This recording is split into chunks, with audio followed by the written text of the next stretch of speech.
And it looks like we are live. Guys, give me just a second here. Got to add in the wonderful Facebook groups and get everybody kind of tagging along with us on this wonderful journey that is heading into week 2 of the NFL season for the Denver Broncos. Mile high hello, everybody in Broncos country. Welcome into another episode of the Dove Valley Deep Divers podcast. I am your host, Lance Sanderson, and joining me as per usual is my good friend and colleague. He is Mile High Huddle senior NFL draft analyst, the one and only Erick Trickel. Now, dude, before we get into this thing, is it melancholy for you? Is it more frustration with what happened this last week with the Broncos dropping a very winnable game, a game they should have blown out the Seahawks by at least 10 points, if not 14 points? How are you feeling this week? Erick, what's up, buddy? I'm still extremely angry with the final 7 minutes of that game. Not even the 2 fumbles really angered me. That's just sadness. The final 7 minutes though were so poorly coached. It has made me angry all week long, and I've been trying to get through that. Buried myself in D&D a couple nights ago, and I was still angry and still am. Did you make some bad decisions rolling dice? Is that what you did? No, I run things, so okay. I got to take out my anger on the players and nearly kill a couple of them. That's awesome. I love it, dude. I haven't played D&D in so long. It's been a long time since I actually sat down and played D&D. But I was when I did, I was that guy that roll a 6, to hell with it. I'm gonna go just balls deep in this thing. I'm gonna try some crazy backflip and try to kill the monster and roll a 6 and it doesn't actually work out for me. I'm not a huge D&D player. I'd rather play Pokemon, if we're being honest. Yeah, Pokemon's fun, and it'd be nice to see a Pokemon, a tabletop RPG come out there. But this is football. We gotta get into it and start talking about the Texans game. We're gonna do a quick little review as well of the Seahawks game. But before we get into that, gotta say hello to everybody in the chat. We see William in there. Dylan Von Arx, as always, is in the chat. Boo Iowa, which is Paul. He's saying hello, Erick. Hello, Lance. Broncos country. What's up, Boo Iowa. Yeah, I mean, especially that offense. Boo them. Ooh. Albert Knopper is sitting here. Hello, Albert. Happy to see you. Be able to see you in just a little over a week in person, and can thank you in person for the mailbox as well. But before that, we do have a word from our presenting sponsor. Yeah, guys, football is back, baby. We're back to seeing Pat Mahomes sling the ball all over the field. Obviously, what we saw last night with Justin Herbert getting hurt, that beautiful throw that he had on 4th down. It's great to have football back in the fold. And your friends at Manscaped are here to help you just get yourself all prepared and ready to go for this season. With Manscaped state-of-the-art technology, we'll have your weapon looking more loaded than the AFC West. Football may be rough, but it doesn't really matter so long as you have everything you need with Manscaped. Guys, join the 6 million men worldwide who trust Manscaped by going to manscaped.com for 20% off plus free shipping with the code MHH. Now, Erick, what's the best part about joining on with Manscaped, man? Well, I only have the Lawnmower 3.0. It's really nice, really easy to use, and their bathroom bag, their little travel bag they come with, is really nice. And I mean, plenty of room for all your bathroom stuff that you got to take with you whenever you travel. And of course, I've talked about it before. I'll talk about it every single time. The boxer briefs that you get through Manscaped are extremely comfortable, extremely soft, and are very great for doing all sorts of activities that help wick sweat away, and just extremely comfortable. A lot of great products at Manscaped, and I highly recommend it. Yeah, guys, honestly, this whole package, if you get their performance package, you get the lawnmower 4.0, you get the weed whacker, that's the nose hair and ear trimmer and stuff like that. There's deodorant and everything. You get the boxer briefs, an easy cleanup kit and everything like that. But guys, don't take my word for it. It's a Super Bowl winning roster for sure. But go to manscaped.com and get 20% off and free shipping with the code MHH. Guys, that's, again, 20% off with free shipping at manscaped.com when you use the code MHH. Now, with that, guys, and thank you again to Manscaped for helping sponsoring the show. We got Phil McLaughlin jumping in here. Good evening, Lance, Erick, and Scott. And yes, we have Scott behind the scenes running the 1s and 2s. Thank you, Scott, for joining us again on this wonderful show. Erick, The talk of the town has really been the like this is the first time we've gotten to speak about this the whole debacle that happened Monday Night Football with the not being able to get themselves into the proper position to go and kick the game-winning field goal. They got to the yard line that they thought that McManus was able to get to. The whole mismanagement has been really frustrating. But there's a few more things that go into this game than just that one last decision, guys. What's the most frustrating thing to you in terms of what happened on Monday Night Football? What be it the fumbles inside the 1 yard line? Is it the penalties? Is it just the lack of physicality to a certain extent in tackling? Like, what is the biggest thing to you that lost the Broncos a game that they really needed to win? The most frustrating thing for me was the decision that they were going to go with 3 timeouts left and plenty of time on the clock and play for a freaking field goal. That is the most frustrating thing. Mm-hmm. I don't care that Hackett's a first-time head coach in the NFL. I don't care about how young the staff is. That is something that's like everybody knows not to do that. I went and vented to my wife afterwards, and she's a Seahawks fan, so she was happy they won, but she really doesn't know much about football. I started telling her this, and she started laughing because even she knew how stupid that was. Mm-hmm. And compounding that was the decision to kick the field goal before that, when they should have gone for it then. I understand being down 1 point instead of 4 points. I get the difference, being able to just have a field goal and all that stuff like that to win it.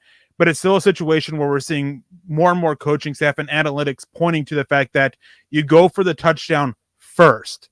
Because when you are down, as long as you are not down by more than 7 points, you go for the touchdown if there's enough time left on the clock, because you can still go and get a field goal later. And at this point in the game, the Seahawks offense, they were holding the ball on offense. They were running off in over 5 minutes per time. And this came with 6 minutes, 6.5 minutes, 6 minutes and 45 seconds left. And fortunately, Denver was able to get the ball back quickly with some great defense. But it was just 2 major errors in the final 7 minutes that really fall on the coaching staff.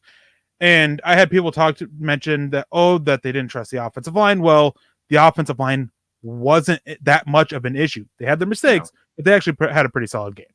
Yeah, the offensive line, I thought, gave Russell Wilson a lot of time. There was a handful of times going back and watching the All-22 the last couple of days, really breaking down the game, trying to be better here as an analyst. But breaking down the game, the offensive line really played a pretty solid game. There was a couple times where they were a little bit leaky, and Russell Wilson got a little gun shy in the pocket and vacated too early. It was like 5 or 6 different times where Russell Wilson got outside and tried to extend plays that he didn't really need to. He just needed to step up in the pocket and deliver the football.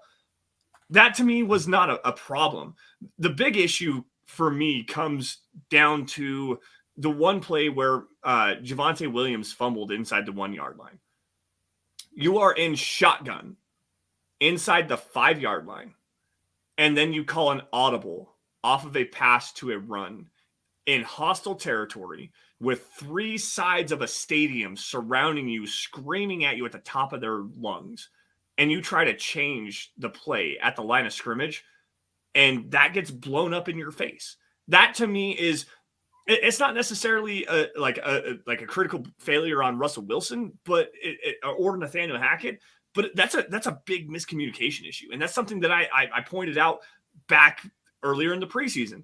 Why don't these guys get out there and play a game, like one series? It doesn't matter. Just get the communication lined up. Figure out the way to get the play call into your head, relay it to your teammates, get up to the line of scrimmage, get everything formulated, figure out what you need to do, and understand that we can't be doing these critical mental errors at the line of scrimmage and putting us in bad situations, especially when you're on the road in a place that hates everything about you with Russell Wilson. That to me is the one play that really, I don't want to say like sealed the game where the Broncos died and they just didn't know it and they had to come back. But that one play right there, that's a 10-point swing. If nothing else, you kick a field goal there and you take the lead. Like, you're going to win that game just off of that one fumble right there. Like, that one play is the one sticking point that I have in this entire operation. Yeah, and I mean, on that play, as you're mentioning, is like there was so much confusion. Graham Glasgow, he went to set for pass protection. Yep. And Kenneth Booker comes in and says Glasgow got blown up on the Javonte fumble. He didn't get blown up. He pass set. Yeah, And that's why Javonte ran into him. Garrett Bowles pass set too. Like, there was so much visible confusion. The crowd noise was so loud. And you can see the confusion as they're trying to go set. And then Russell Wilson's trying to audible it. A timeout. Like, just call a timeout. It was a situation where you needed to. Very similar to last night's game where Gerald Everett is sitting there calling to come off the field. And they keep him out there and he half-asses a route, ends up in a pick six.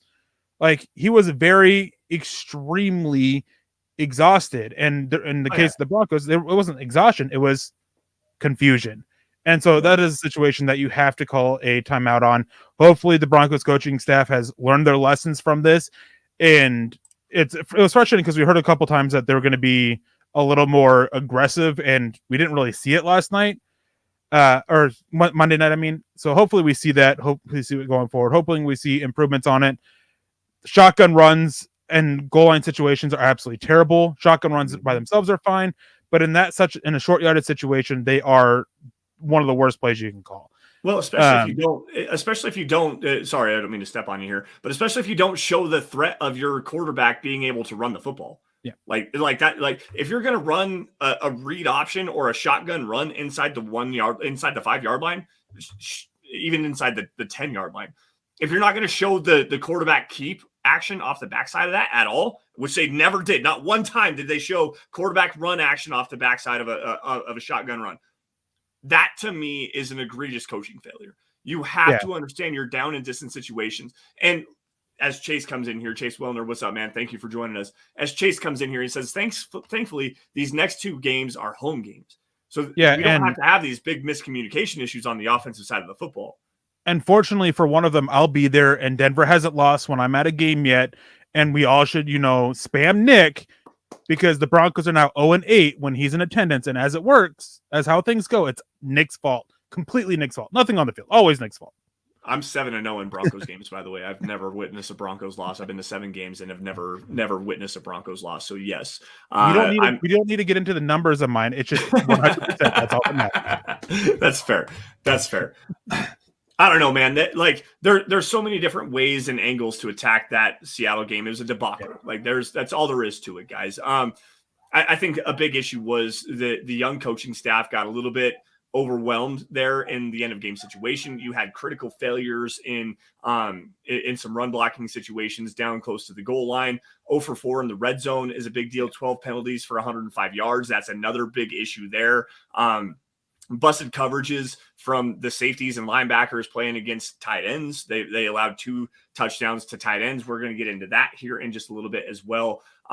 It's just there's so many different ways to attack what happened there that it's not just on the one play, guys. Make sure you go back, check out all the film, check out everything, come back and come with some well-gathered and well-informed situational decision making and stuff like that. Don't just judge it on one singular play, because the Broncos, quite honestly, with everything combined, if all those things flip and none of those bad things happen, the Broncos walk out of there like 34-10. It would have been the blowout that we both predicted. So you got to just kind of take it with a grain of salt, understand that it's one game. And the Broncos have a really good opportunity this week to bounce back from that, clean some stuff up, and go against another inferior opponent, a team that they should definitely walk out of Mile High Stadium with a win. Eric, I'm going to let you read this from Phil, who jumps back in here. Phil says, I just could not understand Hackett being excited to make the 46 and allow McManus to kick a field goal longer than he's ever made. And in the meantime, your franchise quarterback is on the sideline. Yeah, that's part of what is so frustrating about this is McManus has only made 1 kick over 60 yards in his career. It was a 61-yarder last year. In Lumen Field, 61. 1 for 7. He's 1 for 7 over 60. And in Lumen Field, there has never been a field goal made over 57 yards. And that is what you're playing to. That was the plan. Like, it's not a situation where they're going for a touchdown and they settled on it. They went into the drive. Hackett has been very clear about this, to go for the field goal, to get to the 46-yard line, to let him go try and kick the 64-yard field goal. I put out there on Twitter that the silver lining was at least it had enough distance, which, hey, yeah, it did, but it doesn't change the fact that it's something that you shouldn't have done. Now, we're going to get into this Texans game here up, but first we have another sponsor for tonight from MyBookie. And, from Thursday Night Football this week to next week, all the way to the Monday night doubleheader that's coming up with the Tennessee at Buffalo and Minnesota at Philly. But be prepared for your winning season at MyBookie. Some like to bet to earn, some bet to make the season more exciting. Either way, MyBookie gives you the most for your money with a double deposit bonus. It's quick and easy. A $250 deposit puts $500 into your account instantly. And you can use your funds to bet on as many games, contests, and props as you want. To claim your bonus, register today and use promo code Wilson22, designed to add more excitement to the games and sports you love. That's promo code Wilson22 to double your money up to $1,000 with MyBookie. It's only week 2 of the NFL season, which means there's still plenty of time to get in on the action. Don't miss out and begin your winning season today exclusively at MyBookie. Yeah, thank you, MyBookie, for sponsoring the show. We definitely appreciate your guys' support, and hopefully we get some great conversation about betting here in just a little bit. There's some really fun props that are out there. I believe that Bradley Chubb has a over under 0.5 sack total. So Bradley Chubb gets a sack, you win money at mybookie.com. Speaking of Bradley Chubb getting a sack, let's segue this off into this. I don't want to say must win, because it's not a must-win game for the Broncos. But again, much like last week, this is a game that you should win, a game that you should go out and dominate an inferior opponent. Because if we're being honest here, Eric, you and I have broken down the game with the Houston Texans and the Indianapolis Colts this last week. You more so than I have, because you have way more time on your hands than I do. But I went back and watched the game again for a second time this afternoon.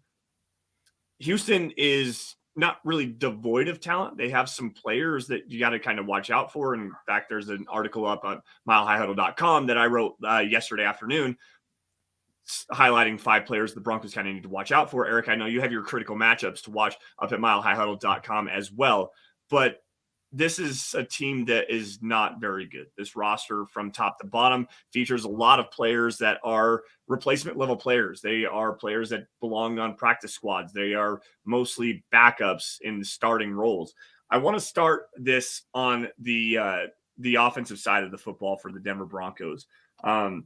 That defensive line for Houston is not good. They have a guy in Jerry Hughes who is a veteran and a very high quality player, but I think he's 34 years old now, is showing some signs of slowing down. He's just kind of on this one last run. He played really well against the Texans, and he lines up specifically on the right-hand side of the offensive line, meaning he's going to line up against Cam Fleming, who was announced as a starter earlier today. Is this a problem matchup for the Broncos with Cam Fleming, who's not a great pass protector, better in the running game, and Jerry Hughes, who still has some life to his legs? He looks good going against Braden Smith last week in Indianapolis.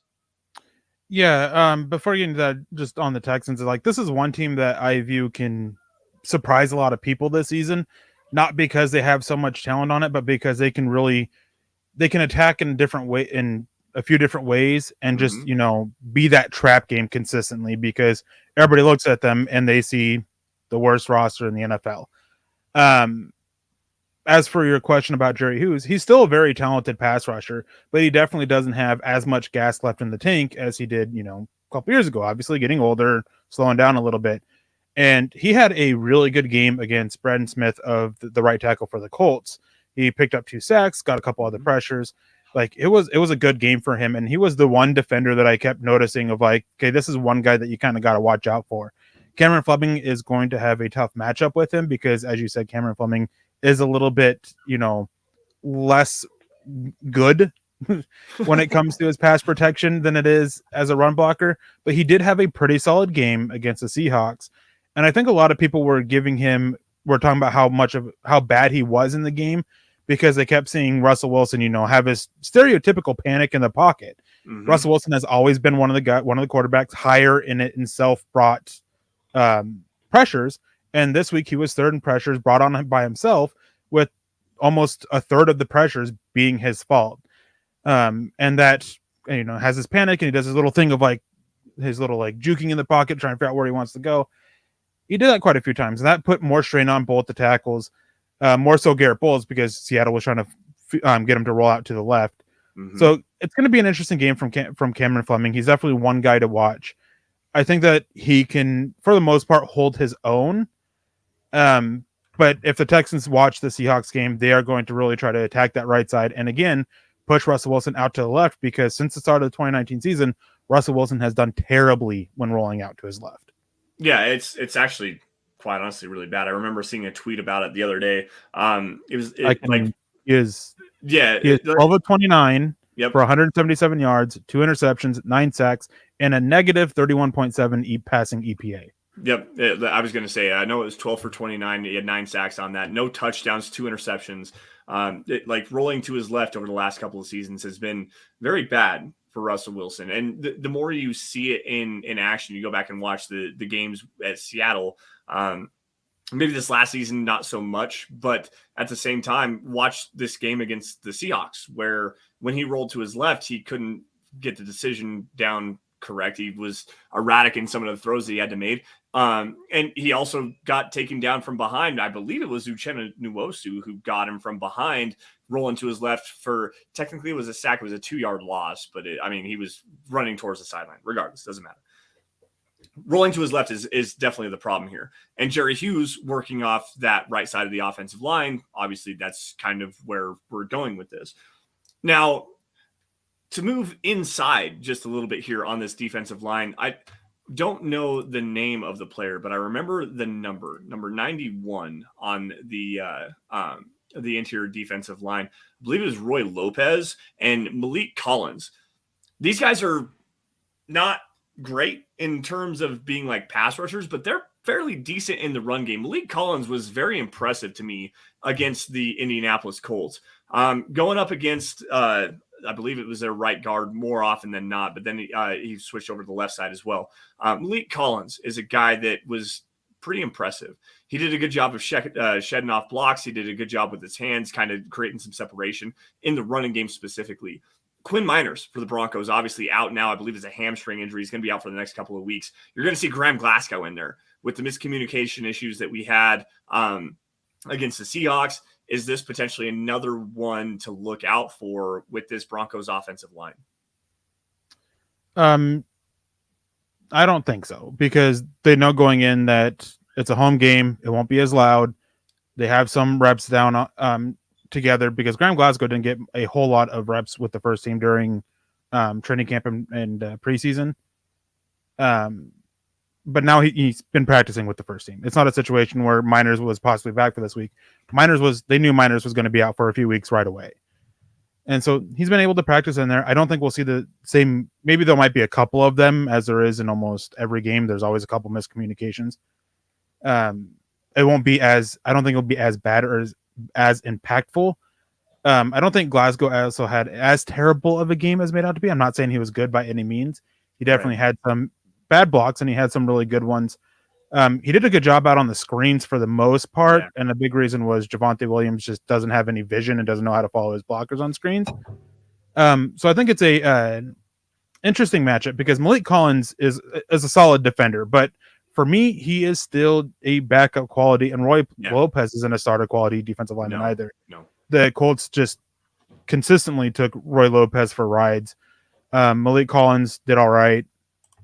He's a decent pass protector, so I'm not super worried on the inside, and I don't like the depth Houston has either. Rasheem Green is decent, but Denver, this is a game where if Denver doesn't win the trenches, and people don't realize that Denver consistently won the trenches in Seattle on both sides of the ball. Mm-hmm. If they don't win in the trenches on both sides of the ball again this week, it'll be extremely disappointing, and I'll probably be angry until next Friday over it.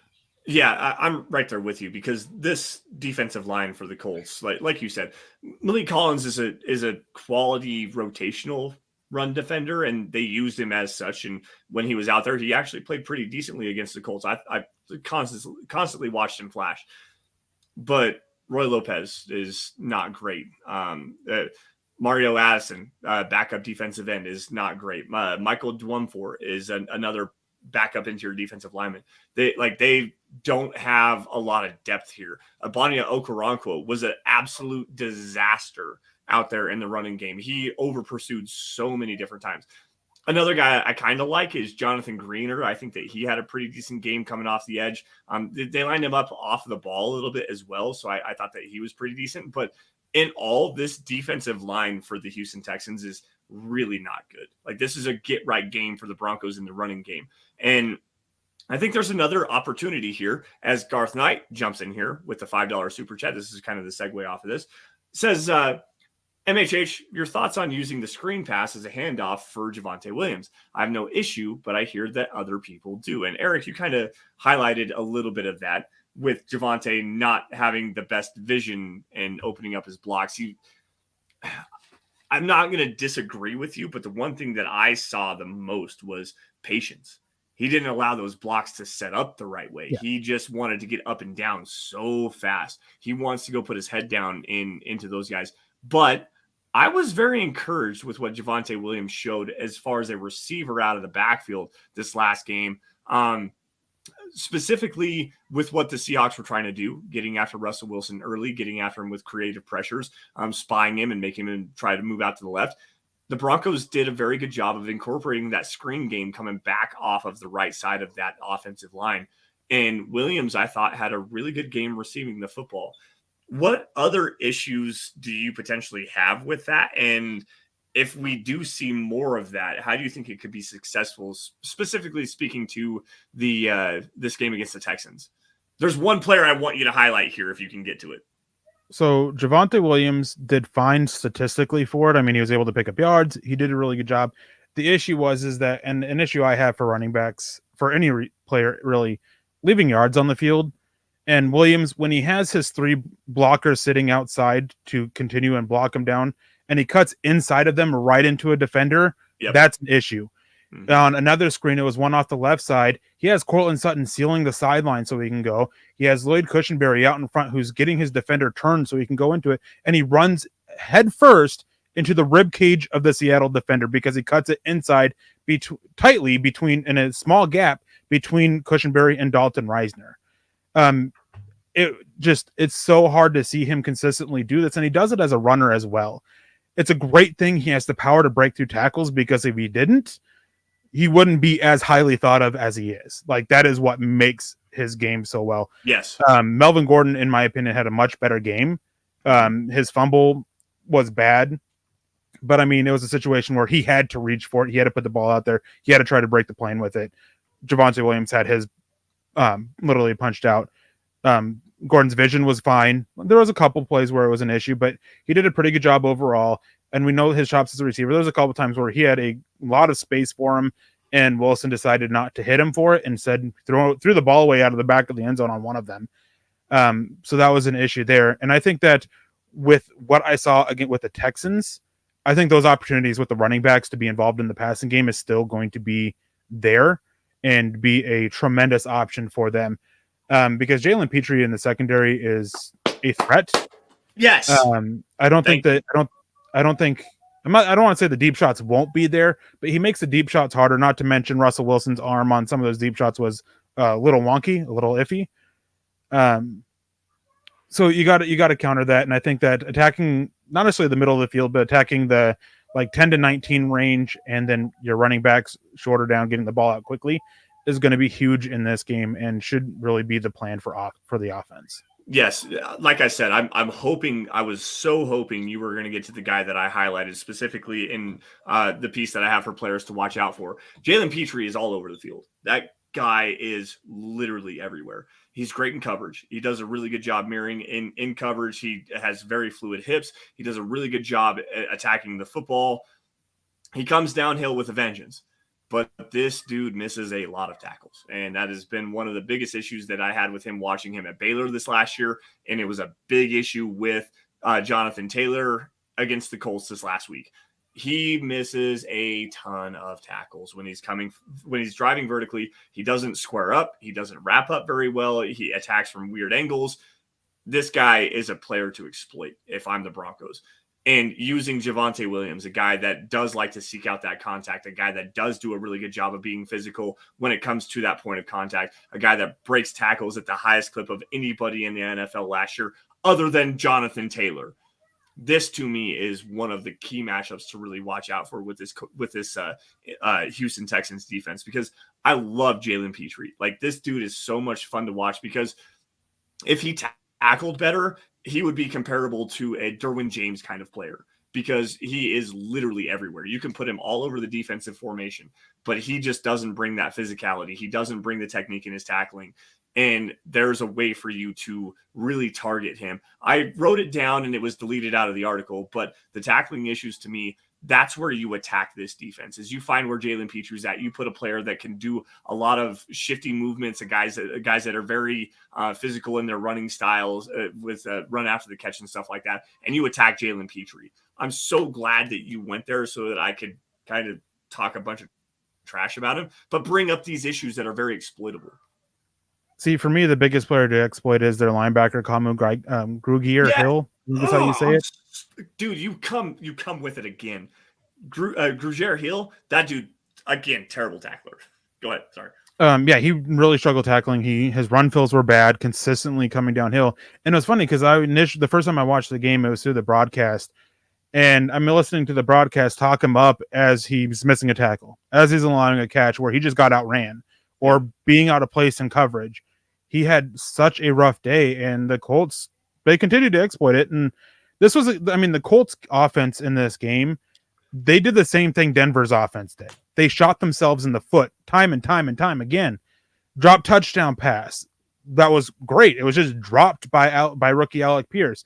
Fumbling the snap 4 or 5 times. Like, there was a chance to score late in and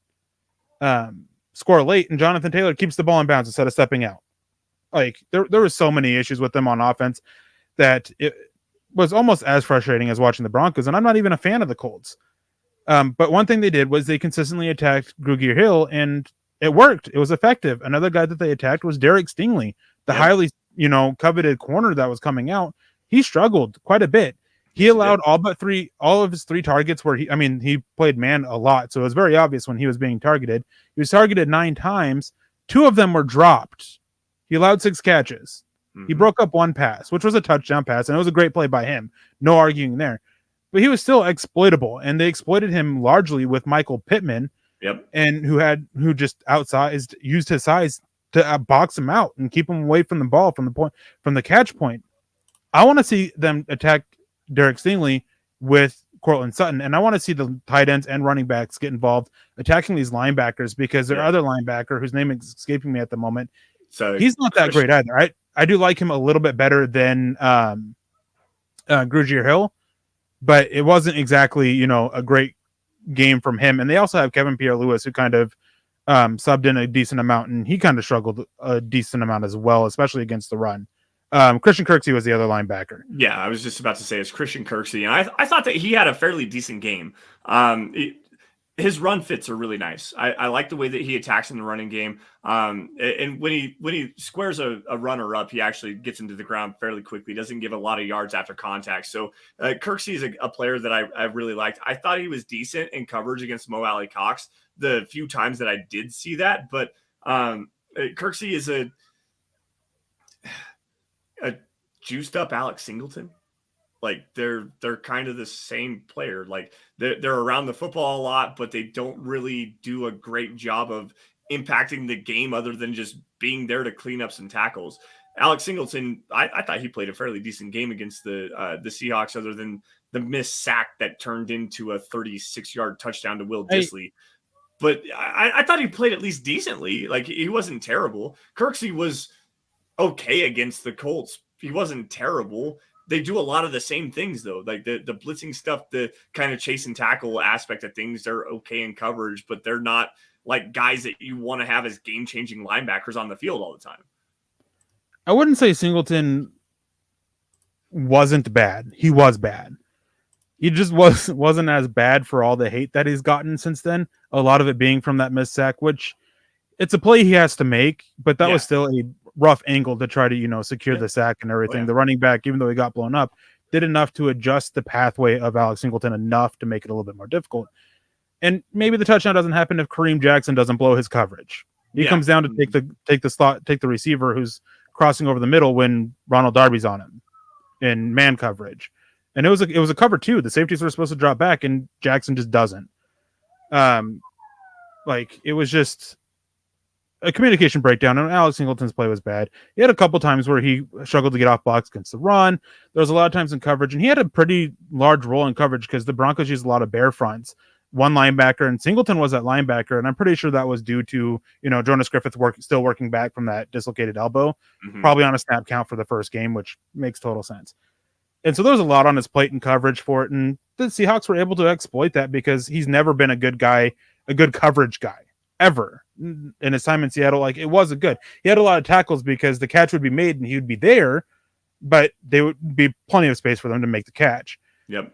He's got to do a little bit better, especially if they're going to keep him, and especially if Josie Jewell doesn't play. Hopefully he does. Denver can use him back, because one thing that does concern me with this game, watching the communication breakdowns in coverage against the Seahawks, is Justin Simmons was a communicator on the back end, Josie Jewell in the middle. If you don't have either of them, like, you're increasing the chances of communication breakdowns. Yeah, you're absolutely right there. And I think that the Broncos can do a lot with Kirksey, who's a lot of the same kind of player that Singleton is, where, like, he's around the football a lot. He's he's there in the right position in coverage, but he's not a player to I'm going to grab this sec. He's not a player to, like, really impact the game in that way. Cristiano Roden jumping in here with a generous super chat saying, shout out from Brazil to my favorite Broncos source. Trust them to beat Houston, as I expect a lot of energy from the team and the crowd. And I think that Russell Wilson could go off. And Cristiano, first things first, welcome into Dove Valley Deep Divers. We appreciate you for joining us. This is the first time I've seen this name, so thank you. Thank you so much for joining us and your generous super chat donation. We definitely appreciate that. I'm right there with you on this one. And real quick, I just want to say is that being joined in from Brazil just goes to show that, Broncos country is it not a geographical location, but a state of being. I mean, we have people from all the world. Cristiano, it's great to have you join us. And hello from Alaska. Hello from Wyoming, by the way. Like, we are all over the place. We've got people from Holland. I know, I believe it's Holland is where Albert Knoppers is from. We've got people in Germany. James Campbell, a guy on our MHA staff. Keith Cummings as well. They're both from Great Britain, I do believe. So the people all over the world. I know that Peter is from Cambodia. So we've got people all over the place. So Cristiano, we definitely appreciate you for joining us. And I want to take a second to add in on Christian Kirksey. You know that you can exploit him because he played for the Iowa Hawkeyes. Good answer. Good answer. And Scott jumped in and says, his payment comes in Brazilian real. Real. I think that's how it is. Thank you, Cristiano. Hard pivot here, because we've already talked about the guys on the defense that I really wanted to kind of focus on. Grugier Hill was a player that I was like, I'm not really sure about him. He's a bad linebacker. Like, Justin Strnad makes him look good. Let's be honest here. He's a replacement level player. Christian Kirksey's a player I liked a lot when I watched them. They have Blake Cashman, but Blake Cashman is like Josie Jewell light 2.0, 2.5.0, something like that. Like, Blake Cashman was also a guy who that a lot of people expected the Texans to cut. Yeah.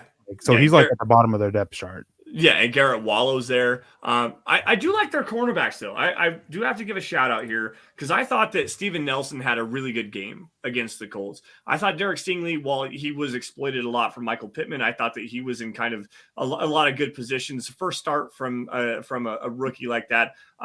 He showed some physicality, especially in the running game, that I really liked, specifically on one play where he ducked around the Colts left tackle, came back inside and got a trip up tackle on Jonathan Taylor out on the boundary. I thought that Stingley had an okay game for a rookie making his first start. And then Desmond King, who I've been a big fan of as a slot coverage cornerback, smaller guy, decent tackler, but also a really good punt returner. Like, there's some players in this secondary. Jalen Petrie, for all the mess I was talking about him earlier, he's still a good player. I think this secondary offers up some interesting matchups for this Broncos team. But with with Cortland Sutton against Derek Stingley, that's really the one that I want to watch out for, because Michael Pittman Jr. and Cortland Sutton are a lot of the very same player. Big bodied possession receiver guys, big target area guys that can go up and make physical plays at the catch point and stuff like that. I think that might be the one matchup I'm looking forward to the most, is Cortland Sutton and Derek Stingley Jr. Well, one thing that sucks with this game is that KJ Hamler won't be playing in it. He'll be out for this one. And one thing that you can exploit the Texans through with their secondary is their cornerback depth.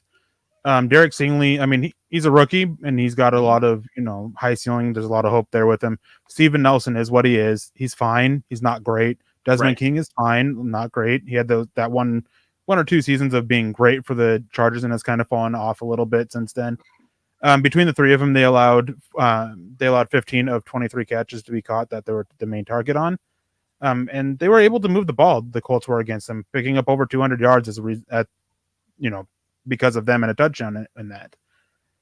But they're aggressive. They're going to go for the interception. They're going to be physical at the catch point. They're going to attack it. So you got to defend it, and that's, again, Cortland Sutton can come in. He can use his size to box out. Jerry Jeudy needs to use his route running, speed it up a little bit. Those TikTok routes where you're taking 4 seconds to get open before you get into your route don't work in the NFL. He's got to speed that up a little bit and get open and get that separation, and because he's not a guy who can really box out at the catch point. He had a great catch for a touchdown, obviously, no denying there. But I mean, there's some luck involved that wasn't intercepted. Like it went through the defender's hands. Yeah. So they can definitely exploit it. I think that the biggest threat is both of their safeties. Jalen Petrie and Jonathan Owens are solid guys, and they can really help protect it. Fortunately, Russell Wilson, he has experience playing against Lovie Smith's Tampa 2, different variations of it, and he's had consistent success with it. So he should have an idea of how to move the ball, and there's plenty of ways that they can exploit it. It's a shame that he doesn't like to attack the middle of the field as much, because this is the perfect game to attack the middle of the field. Yes, it is. But we spent a lot of time talking about the Broncos offense versus the defense. Let's shift over and talk a little bit about the Broncos defense against the Texans offense and Davis Mills, who can't throw more than 10 yards downfield. So going back and watching that game of Houston against the Colts, the very first thing that really jumped off the screen to me was, first off, Davis Mills really likes the quick passing game. A lot of out-breaking routes, a lot of stuff within 10 yards, a lot of dump-offs to the running backs. Hooks, curls. Hooks, curls, stuff like that. Very quick and easy passing game. But the other thing that jumped off the page to me was the way that they use their tight ends. And they have 3 very athletic guys at the tight end position. And not that it's something that Davis Mills does exceptionally well, but he targeted OJ Howard first on I'm not sure if it was a corner route or more like a sail route. Corner. Was it okay? So they got him on a corner route, attacking in between. It was cover 3. They got him attacking between the safety that was late to rotate and the boundary corner that was locked up in coverage against the wide receiver. They hit OJ Howard for a touchdown on that play. And then later in the game, they got another play where, again, in cover 3, the Colts had the safety lined up too far over to the right side of the offensive line. OJ Howard ran a seam route, and it was just a straight go seam route, and they hit him again for a touchdown.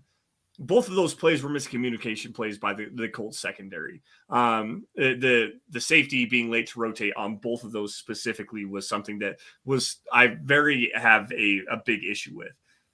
With Justin Simmons being out in this game, Caden Stearns making his first career start. He played a lot last season. He played pretty well. But there's already the fact you have Josie Jewell out. Now you have Justin Simmons out. Communication on the back end of this defense in a hostile environment for the Houston Texans offense, where it's harder for the defense of the Broncos to communicate. That is a problem to me. I'm not saying it's like the be-all, end-all thing. It's definitely something to watch out for. But OJ Howard catching 2 touchdowns against the Colts secondary that has some players in it, with a quarterback that doesn't do a great job pushing the ball vertically, is something that brings me a lot of pause in this game. So, yeah, I mean, if they use them, sure. I question how much Davis Mills would use them. He didn't really use them a lot. I mean, granted, hey, 2 touchdowns, not arguing with the production from it, not arguing with the results. They came from coverage breaks. Yes. And he really did not like to use the tight ends. Even last year, he didn't really like to use the tight ends. Mm-hmm. Maybe part of it is because this year is that they want to use it more. OJ Howard's still getting into the swing of things after being with the Buffalo Bills. So that could be part of it. And it is right to be a little bit concerned with potential communication breakdowns because, hey, the Colts did, and it led to 2 touchdowns. But Davis Mills, as long as you can keep things in front of him, like he's not one to really push the ball. Not something that he really likes to do a whole lot. And as long as you keep things clean and you don't limit the coverage breakdowns and you're playing press, I think that was probably another frustrating thing was watching Evero play off as much, especially with one of probably the best technician when it comes to press and Patrick Surtain, playing him 8 yards off consistently. There was one play where it was like 3rd and 3 for the Seahawks, and he still had, and Pat Surtain was still 8+ yards off. Mm-hmm. You don't do that. You don't, when you're playing off coverage, you never go past the line of scrimmage or the first down marker. You shouldn't anyways, because that is the line, the figurative line in the sand. And I understand a little bit that, DK Metcalf, a speedster, you don't want to be beat deep. But you got to buy that little bit extra time for the Broncos pass rushers who were doing a good job against Seattle. Charles Cross and Abraham Lucas accounted for 70% of the pressures on the quarterback. 70%. Like they extremely struggled keeping Geno Smith clean for it. He just, guess what? Coverage was playing so far off, he was able to get the ball quickly. Davis Mills takes that to the extreme. In week 1, Davis Mills had the 2nd fastest time to throw on average with 2.16 seconds. Mm-hmm. So you want to play press. You want to make it a little rough for those wide receivers to get off the line of scrimmage to buy your pass rushers that little bit extra time. The Colts still managed to do well when getting it, quickly. So you got to figure that out. And one thing too is going back a little bit to OJ Howard. I wonder how much of a difference having Shaquille Leonard would have been made in that game because EJ Speed, I think it's EJ Speed, came in for him. Oh no, it was Zaire Franklin, who shouldn't be playing on defense whatsoever. Well, and EJ Speed played a lot as well, and he was exploited by Brevin Jordan, I believe it was like 2 or 3 different times. And I think the other kid got caught by Pharaoh Brown early in the game. It was a really nice throw from Davis Mills to Pharaoh Brown on kind of a little tight end fade route that they had thrown. So regardless, the linebacker depth for the Colts was not great underneath Shaquille Leonard. Yeah. So having him out there would have been a big difference. What I was saying is who stepped in for Shaquille Leonard. It was Zaire Franklin. EJ Speed's a starter on it. And EJ Speed is fine in a certain way, but when you're trying to have him sail and you don't have that communicator in the middle with Shaquille Leonard and everything, it's going to lead to more coverage breakdowns, and he's still learning the coverages. So that led to issues about it. Again, it's going to be a potential issue for the Broncos. It's not one I'm super worried about, but it is one that I'm cautious of. But this is a game where the Broncos defense should be able to easily make life difficult for Davis Mills and the Texans offense. And part of it also goes with, I don't know if they're making the switch to Kenyon Green at left guard or not. Doesn't sound like based off of Twitter that they are, but Justin McCrary was complete garbage. Literally, it was some of the worst guard play I've seen in a while.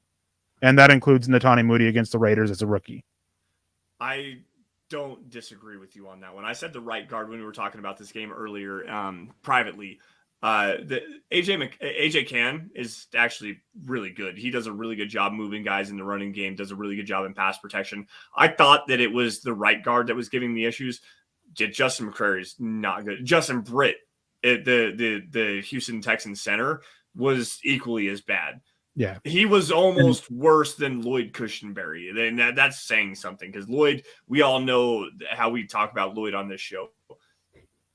Justin Britt was really, really bad against the Colts, and he's out. Like, he's not going to play this game. So their backups, you're getting a guy that was bottom 3 level center play in the NFL in week 1, and now he's gone. And like the interior of this Texans offensive line just straight up isn't good. AJ Can's a nice player, but unless they get Kenyon Green in there, and Kenyon Green shows to play at the level that everyone thought that he could as a first round draft pick, Oof, man. Like Draymond Jones and DJ Jones really need to show their chops as pass rushers in this game, because that's a great way to get after Davis Mills, is to attack that interior of the offensive line, because Laramie Tunsil as the left tackle is a great player, and Bradley Chubb, we got to see some more out of them. Get Davis Mills off his spot, make him move around, and show the lack of arm talent that he has, because there are so many times you watch him throw the football, he just doesn't have the velocity to fit those tight window throws. He's a timing passer to begin with. And when he had to force throws into tight windows, it did not work for him against the Colts. And that's a great way. You play press, you get after him up the gut, get him off his spot, get him moving around. He's not the best athlete, doesn't have the arm ability to fit those tight window throws. You have to take advantage of that. Have to take advantage of that. Yeah, Phil sending some stars and prayers for Mark. Mark had surgery today. Hopefully everything went well and everything's going good with Mark that. Schrader. Mark, if you're watching it or listening to this afterwards or watching afterwards, our thoughts are with you. Yeah. On the game, like when Kenyon Green came in for Justin McCurry, he did great. So that's why I could see them making a change. And you definitely want to get pressure on Davis Mills, even without blitzing, because if you get a little bit of pressure on him, he just completely crumbles. Addison comes in with a super chat saying, in my opinion, we can only afford to give Hackett this year. And if he can't win, need to open up the checkbook for Sean Payton. Can't waste Wilson's last years. It's gonna be hard. It's gonna be hard to compete with the Dallas Cowboys for Sean Payton. That's where Sean Payton wants to go. It's where he's wanted to go for a while. It's what he's waiting on. Like he wants to coach America's team. He wants to work with Dak. But with the premise of it, I don't disagree, but I don't agree either. I don't agree that we can only afford to give Hackett this year, but I do agree that we can't really waste Wilson's last years, because we have no idea how much time Wilson actually has left. You know, he's talked about playing 10 plus years left. Based on what we saw week one, it seems like maybe 5 years roughly, if we're lucky. Yeah. So it's got to figure something out. Hopefully Hackett, he's able to show improvement. It was one game and it was a very emotional game. They did a lot to try to keep Wilson in it. There was a lot of noise during the game, of course, and outside of it. Hopefully things settle down for everybody involved and they're able to go it out, and hopefully they figure out how they want to do this offense. And my biggest thing is hopefully Nathaniel Hackett grows a pair to be able to tell his players no, because we can hate on Vic Fangio all we want, but at least he had the cojones to tell Brandon McManus all those times he was crying for kicking a 60-plus yard field goal. At least Vic Fangio told him no. Yep. Like that, Hackett's got to grow up here to be able to do that. He's got to tell players no sometimes. You got to be the bad guy. Yeah. William Catalano jumps in here and he's like, at first he says, so you give Fangio 3 years and give Hackett 1, makes sense. Even Vance Joseph had 2 years. And Vance Joseph showed a level of incompetence at the head coaching position that I'm not sure I've ever seen. We saw it Monday night. Hackett superseded that level of incompetence. Yeah, that we're talking over the course of an entire season as compared to over the course of a 60-minute. Well, it's not a good start. I mean, obviously we can't talk about the rest of the season until afterwards, but it's not a good start. Hopefully, it's able to. Yeah, fixed. It should get fixed. I have more faith in Nathaniel Hackett than I did Vance Joseph getting hired to begin with. Let's just start there. But that's a great point. We gave Vance Joseph 2 years, even though he should have been fired after the first year. Nathaniel Hackett, while I do have questions about some things that are going on there, at least he is showing signs of promise with a quarterback that has the ability to run the offense that he has. And put the team in a bad situation in the first game that he had in a very hostile environment. Let's see him adjust. Let's not get hot takey like James Marilat here, and let's see this play out a little bit before we start calling for people's heads and switching to Sean Payton. Yeah. Regardless, there was another question I wanted to grab here really fast. Speaking of the Broncos offense, it was K-Hop jumping in with KJ Hamler out. By the way, guys, KJ Hamler is going to miss this game. With that coming back from that ACL, the dislocated hip and everything. With KJ Hamler out, K-Hop asks, who starts? Erick, you had talked to us multiple times on the show and also behind the scenes privately specifically about a player that this coaching staff really likes with his reliability. He's currently on the Broncos practice squad. I hope that gives you enough of a hint of where I think that this team's going to go. But on the backside of that, is it going to be Montrell Washington, or is it going to be Kendall Hinton? Who's going to fill in for KJ this week? Well, it's not going to be just one player. Right, obviously. That should be obvious there. I wouldn't be surprised if Kendall Hinton is a call-up. I would expect Natani Moody to be one as well, to be the two call-ups, because you can't replace Hamler's speed really. And from what I've gathered, is one reason why they kept Jalen Virgil is that they were really afraid that he would get picked up off of waivers and they wouldn't be able to bring him back. So they kind of protected him that way. And one thing that teams have done before is you get a guy through it, and even though you have a player at that position on there, the guy off the practice squad you call up still starts over it. Mm-hmm. Tyree Cleveland as well will be part of it, but he seemed to be kind of in a blocking more of a blocking role on it, and he did quite well on offense for it. So it's going to be a combination of things. I still wouldn't be surprised if we saw a lot of 2-3 tight end sets like we saw on Monday night. That was, I think I mentioned on here during the preseason, that was something that I heard quite a bit was going to be their bigger part of their plan to replace Patrick than by a receiver. But I mean, it's going to be a combination, guys. Who actually gets a start? It could be any one of them. And it's what I'm going to be more curious about is to see how the snap count breaks down after the game. Yeah. Who's going to get to start in place of KJ Hamler is going to be Andrew Beck, because the Broncos are going to come out and do you call it 21? Is it 21 personnel or 12 personnel? With Andrew Beck, is he more tight end or is he more running back? Well, it depends on where he's lined up. If he's lined up in the backfield, then it'll be 21. I believe that's what's going to happen. I believe that they're going to come out with Andrew Beck in the offset eye. They're going to run the football against this Texans team. Like that's the way it's going to go. Andrew Beck is going to be the extra player. So we call it 11 personnel. Obviously, KJ Hamler's we might get 15 snaps out of Andrew Beck instead of just 10. Yes, that's a win. I'm actually kind of here for it. Like, let him go blow some people up in the running game and watch Melvin Gordon and Javonte Williams just go nuts. Like, let's run the football. All right, Eric. Somebody up twice, because that's all he can do. He can't ever do it more than twice, ever.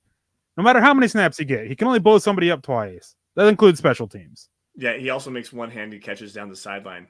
But we'll let. No, I'm totally joking. Something he's done once. I'm totally joking here. Andrew Beck. Joking aside, Andrew Beck had a good game. I'm still not all for using a whole roster spot on a guy who only played 10 snaps in a game. That's just my issue on building a roster. I don't think he showed enough to earn it. Fortunately, he did well in the game, playing 10 snaps on offense. Yeah, he was actually pretty nice. I thought that he, when used as a lead blocker, getting out front on some stretch stuff, he looked pretty well. Good answer. All right. Okay, so there was one of the times that he whiffed really badly. Like he did. Yes. Oh yeah. I mean, it was a very terrible whiff. But enough Andrew Beck. I mean, all the Broncos tight ends struggled. Eric Tomlinson had a couple bad blocks as well. Eric Saubert looked rough. Albert Okwuegbunam can't do any. He doesn't even know what blocking means at this point, I'm convinced. Eric Saubert obviously had that one tough throw to make. Not a dime. Like, it was Russell Wilson was a little late getting the ball there. Mm-hmm. Saubert had to dive for it and go in a fingertip catch. Ended up drop. Like, it was a rough catch. It was a tough catch to make. Well, and then Tomlinson, but we got to see the tight end step up anyways. Yeah, well, and Tomlinson had the touchdown that was called out. He stepped on the sideline by that much. Like, it was so close to, like, you just flip that foot backwards one time and drag that foot, and that's a touchdown. All right, enough about all that stuff. We've got just a couple minutes here before we have to get out of here for the night, and thank you everybody for joining us. Eric, I want 3 things from you. I'm going to follow it on the backside of this. So stop giving you crap. To not mention the Gruden Mayock take. What's the third thing? Just stop being a jerk in general. Like, let's be honest. No, I'm kidding. the three things: offensive player of the game for the Broncos, defensive player of the game for the Broncos, and a final score prediction. Go. Offensive player of the game. I don't know on that one. I think if they get the middle of the field involved a little bit more, I think Jerry Jeudy could have a pretty good game. There you go. But I'm going to say Melvin Gordon. I think this is a game Melvin Gordon goes off. Typically, when he has a bad fumble in a week, he typically follows it up with a pretty good performance, great performance the following week. I think there's actually some let me quickly. I think there's some analytics on that. When he fumbles in a game, the next game he goes for 85 yards plus. Like I think there's analytics on that. It's something like that. I can't remember exactly what it is. Defensively, if they start Justin McCrary, I think Draymond Jones could go off if they line him up against the left guard. If not, I think this is a game where Patrick Surtain, he didn't have a bad game against Seattle. He allowed all 6 targets to be caught, but he limited on yards, which is great. Had some tackling issues. I think this is a game where Patrick Surtain will bounce back a little bit as well. As for final score, I think I had it 34-17. I think that's right as well. Guys, by the way, our Mile High Huddle bold predictions and picks and everything is up at milehighhuddle.com. Make sure you go and check that out. I'm going to go with the score prediction here first because I after watching what happened last week and being so optimistic the Broncos were going to show up and be like well prepared and blow out the Seahawks, I'm kind of dialing it back a little bit. The Texans, while they didn't play great, took advantage of a lot of mistakes from the Colts in that first game last week. And I don't necessarily believe or have a whole lot of faith that the Broncos are going to make those things go away right now. So I'm going to say that's 24-20, I believe is what I have on there. Again, milehighhuddle.com for our bold predictions and whatnot. It's going to be a little bit closer game. It's going to be closer than it should be because the Broncos are going to give up a late touchdown. But regardless, 24-20 Broncos win. Offensive player of the game to me is going to be Javonte Williams. I think with Grugier Hill, with Christian Kirksey, the tackling issues that those guys have, along with Jalen Petrie, they get him outside a little bit. They let him go and run, and he's going to break a lot of tackles. Javonte Williams runs for over 100 yards. It's going to be a very similar performance to what we saw with Jonathan Taylor. So to me, that's your offensive player of the game. We know he'll have plenty of opportunities for forcing missed tackles because he likes to run into defenders. So we know that's a pretty good take there. Yeah, I'm right there with you. And those defenders that he's going to be running into don't know how to tackle. So that's where I'm going to go. Gary jumping in here. Gary Leeds Palmer. Better late than never, Gary. We appreciate you for joining us, though, man. What's up, man? Good afternoon, Lance, Eric, and Scott. Finally made it. Go Broncos, and let's ride. And thank you, Gary, for joining us late. We're about to ring the final bell on this one. But again, thank you for joining us. Gary's a great friend of mine on Facebook. So defensive player of the game. I actually agree with K-Hop on this one. Randy Gregory for defensive player of the game, and he gets a sack. And I'm going to go to the starting right tackle for the Houston Texans in Titus Howard. He really, really struggled going up against Yannick Ngakoue, and he struggled going up against Kwity Paye, a young edge defender for the Colts. Gave up a pair of sacks, I believe. I know he gave up one big sack to Kwity Paye, and I believe he gave up another one late in overtime on Davis Mills. Randy Gregory was really good sneakily good against the Seattle Seahawks. I believe he had 5 pressures on 16 total pass rush snaps is what he had. 4 on 14. 4 on 14. Okay. Which was better than Draymond on his 4 on 36, I believe is 32. What it was. 32. Okay. I knew you had the stats. That's why I wanted to bring that up. Pressure rates. Yes. Randy Gregory had an incredibly high pressure rate as a pass rusher in Dallas. Also, again, 4 on 14, really high pressure rate on the pass rush snaps he does have. Titus Howard is a hot mess at the right tackle position. If they get Randy Gregory lined up one-on-one against Titus Howard, Davis Mills goes down 2 times. Randy Gregory for defensive player of the game. K-Hop, I'm right there with you. Eric, we have to wrap this up here, guys, on Dev Valley Deep Divers. But before we do, thank you all for joining us. We appreciate you and all of your support. Any last words, Eric? What's give me a bold prediction. Bold prediction for the game. Well, I want to push back a little bit about what you said about Titus Howard, but we're running out of time here. A bold prediction is we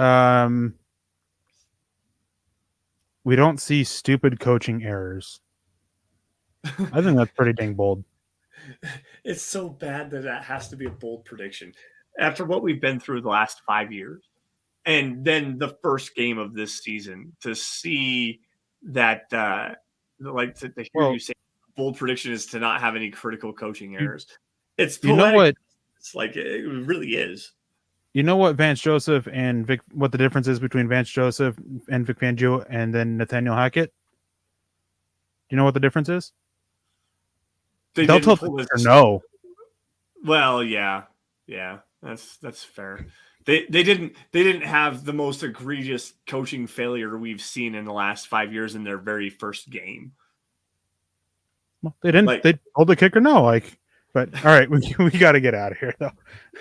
All right, guys. Hey, thank you all for joining us again. It's wonderful to have you guys every Friday here on the Dev Valley Deep Divers podcast. Guys, make sure you guys are following us. Please get at us get in the conversation with us on Twitter. You can find me at Sanderson MHH, for Eric at Erick Trickel, and for Scott running the 1s and 2s behind the scenes. Again, thank you, Scott, for joining us tonight.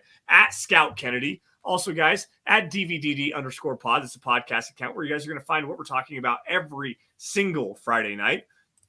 And more importantly, at Mile High Huddle. That's the mother account where you guys find breaking news and analysis regarding your Denver Broncos, film breakdowns, opinion articles, a lot of deep dive analysis like the 5 players to watch that I have up there on Mile High Huddle, the critical matchups to watch that Eric has up there as well. Lots of great stuff at Mile High Huddle. You'll find that also at milehighhuddle.com. Speaking of the .coms, guys, if you're financially able to do so, it's a great way to support the show by joining us up, huddleuppod.com. That's the merch tent, guys. Get yourself a hat, get yourself a t-shirt, coffee cups, face masks, onesies for your babies, dog scarves, anything to suit your fancy, something for the guys, something for the gals. You'll find all of that stuff at huddleuppod.com. Folks, if you're not able financially to do so, I mean, I get it. Times are rough right now. It is what it is. If you're not financially able to help support the show, there's 3 things you can do. It's a ticker at the bottom of your screen here. Number 1, subscribe to Mile High Huddle across all platforms: YouTube, Facebook, Twitter, Twitch, Apple Podcasts, Spotify. No matter where you guys get your podcast content, any social media account you have, subscribe to Mile High Huddle. It helps us out a lot. Like every video and article and picture, whatever, anything you see from Mile High Huddle, click the like button on it. It helps a lot as well. But the best way to help us support the show is by helping us grow. Click that share button sometime. Share it out to as many Broncos fans as you know, because without your guys' support, we could not do what we do best, which is cover your Denver Broncos, cover our Denver Broncos. Now, Eric, it's been great, dude. It's a fun show, being able to expand on the amount of film that I watched over the last 2 weeks specifically, and really see the same things that you do. I know you put 12, 15 hours worth of film study in a week. I got 5, and I feel so much better about my confidence talking with you on this show. It's been a lot of fun, man. Always a special time to join you, dude. What are you expecting for Sunday? Teams to score points and the team with the most points to win. What do you got going on this weekend? Not much, but that does give me a little announcement. Next week, we will have to be out of here early on the show, as I have a flight to catch for, some little thing that we got going on that I have over the weekend. But I will be here next week, but we will have to keep it a little bit shorter. And K-Hop says we need 2 days of this podcast a week. You guys should do the gut reactions. Would be so funny. I've mentioned to Chad before about letting us do a, more of a adultish gut reaction kind of show, as well as just doing a second show a week. But I haven't heard anything back on that yet, and I kind of doubt the the more adult one. But it is what it is. Thank you guys for joining us. Have a wonderful night and have a wonderful weekend, and of course, go Broncos. Yeah, absolutely. I'm going to go watch the Air Force Falcons run for 700 yards against the Wyoming Cowboys tonight. It is criminal that Air Force doesn't have a strong passing attack. Like they should be barred from playing football until they can have a strong passing attack. Air raid system, like every day. I'm so glad you just said that because I've been thinking that for a long time. Scott jumping in here in the private chat saying you guys should do the watch along. I'm here for this. Do a watch along show where we could just give live reactions, uncut. Like it has to be uncut. I'll do it on my YouTube channel. I don't give a damn. Watch along shows throughout the game. I'm here for this. Anyways, guys, thank you all again for joining us on the Dove Valley Deep Divers podcast. You all stay safe, take care, have a great rest of your weekend. We will see you guys same time, same place, 6 p.m. Mountain Time, 8 p.m. Eastern here on Dove Valley Deep Divers podcast. We'll see you guys later.